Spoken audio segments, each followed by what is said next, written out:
Just who is the shivering man and why turning to page 400 won't let you win?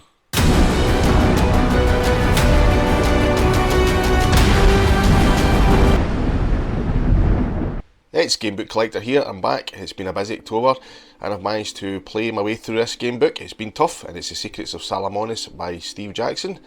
Shadow of the Giants that got released at the same time of Secrets of Salamonis. As you can see here, that's my last gamebook I played through. Completely different style of writing.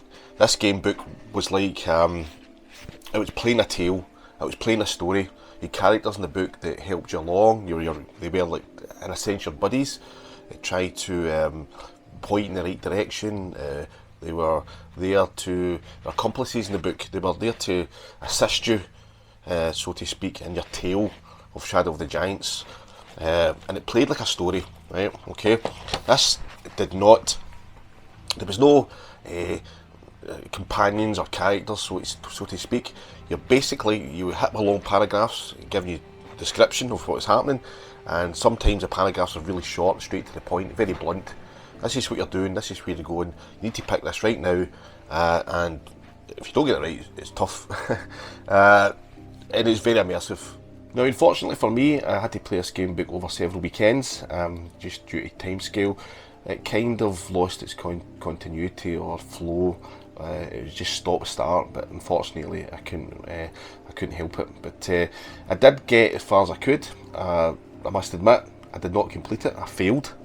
And when I had to go back to retrace my steps, it became like the game books of old, like Creature of Havoc, etc., where it was pretty difficult. And I try not to do this, but I got to the point where I had every finger and thumb in pages, you can see there, trying to keep the place, moving forward, to try and retrace my steps to see where I went wrong. But it was getting complicated and it was turning a bit of a mess, and I was in a bit of a pickle, so I basically had to give up. Certain items I didn't have, a certain score I didn't have, and I had to basically give up the ghost, so to speak. My scribbles down on my sheets there, you can see that, it's just very untidy. It's the way I play.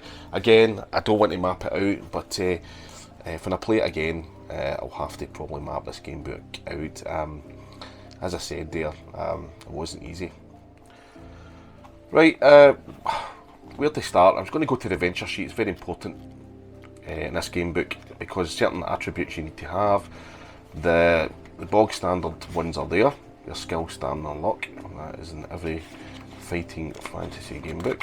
If I can get the adventure sheet, it would really help. So skill stand unlock is there. Then you have a thing called Amanor, which is important to progress in the game. You have money, gold pieces and Sala coins, items of equipment, special skills which you can choose earlier on, and you have this Wheel of the Week, which is very interesting, which it spins and it depends what day you land on, it depends what page you turn to. Monster encounter sheet, I found the engagement with monsters at the start was not a lot. We had a two-headed ogre at the start, and after that you could choose to avoid and not engage, and sometimes when you engage with the creature or enemy, then it didn't make much difference. You never really got a lot of treasure or items, but you did kind of gain Amanor points as well. So the adventure sheet slightly different, very important as well. So without giving too much away, basically you end up going to Salamonis, and at one point in the game book it wasn't very apparent to what the kind of objective of the book was. It seems to be at the start it was to gain money and coinage. You had to join a guild, I think it was Adventures Guild, and from there you had to find work to obtain coinage and information. Now this is a very important section of the game book I'm going to bring you to here, and it's page 120. As I said, I don't even give too much away, but on page 120 you're at a guild master. There's a quest board here. Now the quest board is very reminiscent of any role-playing game you get online, for example, or any role-playing game, for example, like Elder Scrolls Online, or modernly like New World, where you come to a daily quest board and you choose quests to take on, and you gain attribute points and skills, etc. or whatever. So this is like that, but there's only a few on it, and each one represents a task or quest you have to do. Once you complete that, then obviously you get certain items and obviously ammo points. But it came to my realisation there's some I couldn't do. For example, obtain the horn of the black unicorn or bring cardinals into justice. I didn't have enough points, ammo points, to go any further. As I said, so I started to pick my brains here. I've done something wrong in this book. There's something untoward. So I played as many as I could, but it keeps taking you back to a certain section of the book once you completed, where you're basically out and you have to so you have to basically rent a room or spend the night in the street. If you rent a room, you can restore 4 stamina points, but it will cost you 2 gold pieces. And then ask the question, what day of the week is it? Is it Wednesday, C day, or any other day?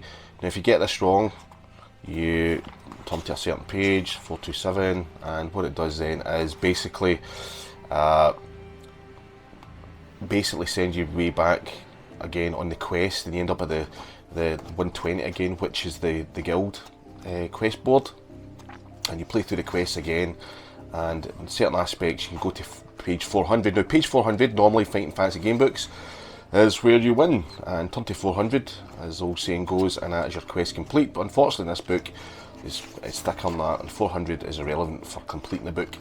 Okay, this book has 480 pages, so 400 is just a list of items you can choose to buy. And I found I did obtain a lot of coinage through Sala coins and also gold as well. So basically, the game book I failed, and ended up asked the question, where's the shimmering man? And there's a couple of ways you can answer that question and find out where he is. But again, I've done that, but after that, I was lacking a certain item which I couldn't progress any further. So I had to retrace my steps, fingers and thumbs everywhere, dog's dinner and a pickle, like that, and I came to, I couldn't do it.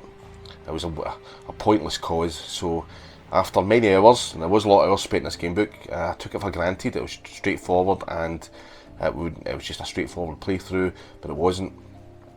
As I said there, you're in a town or city, Salamonis. You've got to get tasks. There's no obvious way the book's going. The characters came and went. You were basically given turn here, turn there, turn here. You picked them. It was very quick. Sometimes chapters were long, sometimes chapters were short.